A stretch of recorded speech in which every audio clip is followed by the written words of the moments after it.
ଥରେ ଭାବନ୍ତୁ, ପୃଥିବୀରେ କିଛି ଲୋକ ଅଛନ୍ତି ଯେଉଁମାନେ ସାଧାରଣ ପରିସ୍ଥିତିରୁ ଆସିଥିଲେ, କିନ୍ତୁ ଆଜି ସେମାନେ ଅସାଧାରଣ ମଣିଷ ଭାବେ ପରିଚିତ। କେହି ଗରିବ ଥିଲେ, କେହିଙ୍କୁ ଲୋକ ଅପମାନ କରିଥିଲେ, କେହିଙ୍କ ପାଖରେ ଶକ୍ତି ନଥିଲା, ତଥାପି ସେମାନେ ଜୀବନରେ ଏମିତି ସଫଳତା ପାଇଲେ ଯେ ପୁରା ଦୁନିଆ ସେମାନଙ୍କୁ ସମ୍ମାନ କଲା।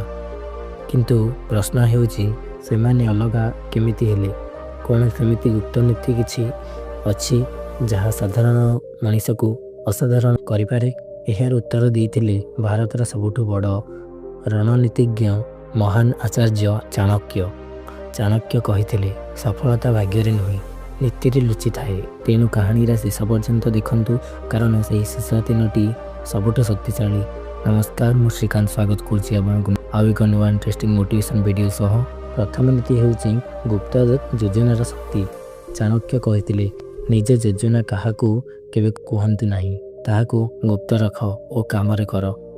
ଅନେକ ଲୋକ ଏକ ଭୁଲ କରନ୍ତି, ସେମାନେ ଏକ ସ୍ୱପ୍ନ ଓ ଯୋଜନା ସମସ୍ତଙ୍କୁ କହିଦିଅନ୍ତି। ସେମାନେ ଭାବନ୍ତି ଲୋକମାନେ ସେମାନଙ୍କୁ ସମର୍ଥନ କରିବେ, କିନ୍ତୁ ଦୁନିଆର ବାସ୍ତବତା ଅନ୍ୟ। ଦୁନିଆରେ ସମସ୍ତେ ତୁମ ସଫଳତା ଚାହାନ୍ତି ନାହିଁ, କିଛି ଲୋକ ତୁମ ସ୍ୱପ୍ନକୁ ଭାଙ୍ଗିବାକୁ ଚାହାନ୍ତି। ସେଥିପାଇଁ ସଫଳ ଲୋକମାନେ ଚୁପଚାପ କାମ କରନ୍ତି ଏବଂ ସମୟ ଆସିଲେ ସଫଳତା ଦ୍ୱାରା ଉତ୍ତର ଦେଇଥାନ୍ତି। ଚାଣକ୍ୟ ନିଜେ ମଧ୍ୟ ମୌର୍ଯ୍ୟ ସାମ୍ରାଜ୍ୟ ସୃଷ୍ଟି କରିବାର ଯୋଜନା ଗୁପ୍ତ ରଖିଥିଲେ ଏବଂ ଶେଷରେ ସେ ଚନ୍ଦ୍ରଗୁପ୍ତଙ୍କୁ ସମ୍ରାଟ କରିଥିଲେ।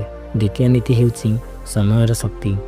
ଚାଣକ୍ୟ କହିଥିଲେ, ସମୟ ସବୁଠୁ ବଡ଼ ଶକ୍ତିଶାଳୀ। ଯେଉଁ ଲୋକ ସମୟକୁ ମୂଲ୍ୟ ଦେଉନାହିଁ, ସେ ଜୀବନରେ କେବେ ସଫଳ ହୋଇପାରିବ ନାହିଁ। ସମୟ ହେଉଛି ଏମିତି ଏକ ଧନ ଯାହା ପୁଣି ଫେରିଆସେ ନାହିଁ। ସଫଳ ଲୋକମାନେ ପ୍ରତି ମିନିଟର ମୂଲ୍ୟ ବୁଝନ୍ତି, ସେମାନେ ଅପଚୟ କରନ୍ତି ନାହିଁ। କିନ୍ତୁ ଯେଉଁମାନେ ସମୟକୁ ନଷ୍ଟ କରନ୍ତି, ସମୟ ସେମାନଙ୍କୁ ନଷ୍ଟ କରିଦେଇଥାଏ। ତୃତୀୟ ନୀତିଟି ହେଉଛି ଜ୍ଞାନ ସବୁଠୁ ବଡ଼ ଶକ୍ତି। ଚାଣକ୍ୟ କହିଥିଲେ, ଜ୍ଞାନ ହେଉଛି ଏମିତି ଏକ ଧନ ଯାହାକୁ କେହି ଚୋରି କରିପାରିବେ ନାହିଁ।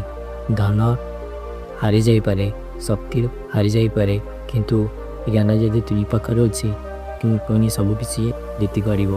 ଚାଣକ୍ୟ ଗରିବ ଥିଲେ, କିନ୍ତୁ ତାଙ୍କ ପାଖରେ ଅସୀମ ଜ୍ଞାନ ଥିଲା। ଏହି ଜ୍ଞାନ ତାଙ୍କୁ ଇତିହାସରେ ଅମର କରିଥିଲା। କିନ୍ତୁ ଚାଣକ୍ୟଙ୍କ ଚତୁର୍ଥ ନୀତିଟି ଏତେ ଶକ୍ତିଶାଳୀ ଯେ ଅନେକ ଲୋକ ଏହାକୁ ଅନୁସରଣ କରିବାକୁ ଡରନ୍ତି, କିନ୍ତୁ ଯେଉଁମାନେ ଏହାକୁ ଅନୁସରଣ କରନ୍ତି ସେମାନେ ଜୀବନରେ କେବେ ହାରନ୍ତି ନାହିଁ।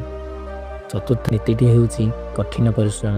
ଚାଣକ୍ୟ କହିଥିଲେ, ପରିଶ୍ରମ ବିନା ସଫଳତା ଅସମ୍ଭବ। ଦୁନିଆରେ କୌଣସି ବଡ଼ ସଫଳତା ସହଜରେ ମିଳେ ନାହିଁ। ସଫଳତା ପାଇବା ପାଇଁ ତୁମକୁ ତ୍ୟାଗ କରିବାକୁ ପଡ଼ିବ, ନିଦ୍ରା କମ୍ କରିବାକୁ ପଡ଼ିବ, ମନୋରଞ୍ଜନ କମ୍ କରିବାକୁ ପଡ଼ିବ। ଯେଉଁମାନେ ଏହି ତ୍ୟାଗ କରନ୍ତି ସେମାନେ ଇତିହାସ ସୃଷ୍ଟି କରନ୍ତି। ପଞ୍ଚମ ନୀତିଟି ହେଉଛି ଶତ୍ରୁକୁ ବୁଝିବା। ଚାଣକ୍ୟ କହିଥିଲେ, ଶତ୍ରୁକୁ କେବେ ଛୋଟ ଭାବିବନି। ଜୀବନରେ ସମସ୍ତଙ୍କ ପାଖରେ ଶତ୍ରୁ ଥାଆନ୍ତି, କେବେ କେବେ ସେହି ଶତ୍ରୁ ତୁମ ପାଖରେ ବସିଥାଏ।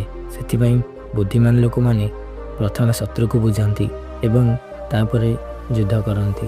ଷଷ୍ଠ ନୀତିଟି ହେଉଛି ଆତ୍ମନିୟନ୍ତ୍ରଣ। ଚାଣକ୍ୟ କହିଥିଲେ, ଯେ ନିଜ ମନକୁ ଜିତିପାରେ ସେ ସମସ୍ତ ଦୁନିଆକୁ ଜିତିପାରେ। ଅନେକ ଲୋକ ନିଜ ଇଚ୍ଛାର ଦାସ ହୋଇଯାଆନ୍ତି। କ୍ରୋଧ, ଲୋଭ, ଆଳସ୍ୟ, ଭୟ ଏହିସବୁ ମଣିଷକୁ ଦୁର୍ବଳ କରିଥାଏ। କିନ୍ତୁ ଯେଉଁ ଲୋକ ନିଜ ମନକୁ ନିୟନ୍ତ୍ରଣ କରେ ସେ ଅସାଧାରଣ ମଣିଷ ହୋଇଯାଇଥାଏ। ଚାଣକ୍ୟଙ୍କ ସପ୍ତମ ନୀତିଟି ହେଉଛି ବହୁତ ଶକ୍ତିଶାଳୀ। ଏହାକୁ ଯଦି ତୁମେ ବୁଝିଗଲ, ତେବେ ତୁମ ଜୀବନ ପୁରା ପରିବର୍ତ୍ତନ ହୋଇପାରେ ଏବଂ ଏହି ନୀତି ସାଧାରଣ ମଣିଷକୁ ଅସାଧାରଣ କରିଥାଏ। ତାଙ୍କର ସପ୍ତମ ନୀତିଟି ହେଉଛି ଲକ୍ଷ୍ୟର ଏକାଗ୍ରତା।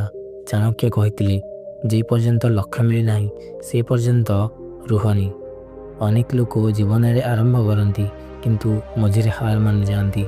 ସଫଳ ଲୋକମାନେ କେବେ ହାର ମାନନ୍ତି ନାହିଁ, ସେମାନେ ବାରମ୍ବାର ଚେଷ୍ଟା କରିଚାଲନ୍ତି ଏବଂ ଶେଷରେ ସେମାନେ ଜିତିଥାନ୍ତି। ଚାଣକ୍ୟଙ୍କ ଏହି 7ଟି ନୀତି ସାଧାରଣ ଲାଗିପାରେ, କିନ୍ତୁ ଯଦି ତୁମେ ଏହାକୁ ଜୀବନରେ ଅନୁସରଣ କରିବ, ତେବେ ତୁମ ଜୀବନ ପୁରା ପରିବର୍ତ୍ତନ ହୋଇଯିବ। କାରଣ ସଫଳତା ଭାଗ୍ୟରେ ନୁହେଁ, କଠିନ ପରିଶ୍ରମ ଓ ବାରମ୍ବାର ଚେଷ୍ଟା ଦ୍ୱାରା ସଫଳତା ମିଳିଥାଏ। ତେବେ ଆମ ପ୍ରଭୁ ଶ୍ରୀରାମଙ୍କ ପାଇଁ କମେଣ୍ଟରେ ଜୟ ଶ୍ରୀରାମ ନିଶ୍ଚିନ୍ତ ଲେଖିବେ। ଯଦି ଭିଡ଼ିଓଟି ଭଲ ଲାଗିଥିବ, ଭିଡ଼ିଓଟିକୁ ଲାଇକ୍ କରି ଚ୍ୟାନେଲକୁ ନିଶ୍ଚିନ୍ତ ସବସ୍କ୍ରାଇବ୍ କରିବେ। ରହୁଛି, ଦେଖା ହେବ ଆଉ ଏକ ଇଣ୍ଟରେଷ୍ଟିଂ ମୋଟିଭେସନାଲ୍ ଭିଡ଼ିଓ ସହ। ସେଥିପାଇଁ ଜୟ ଶ୍ରୀରାମ।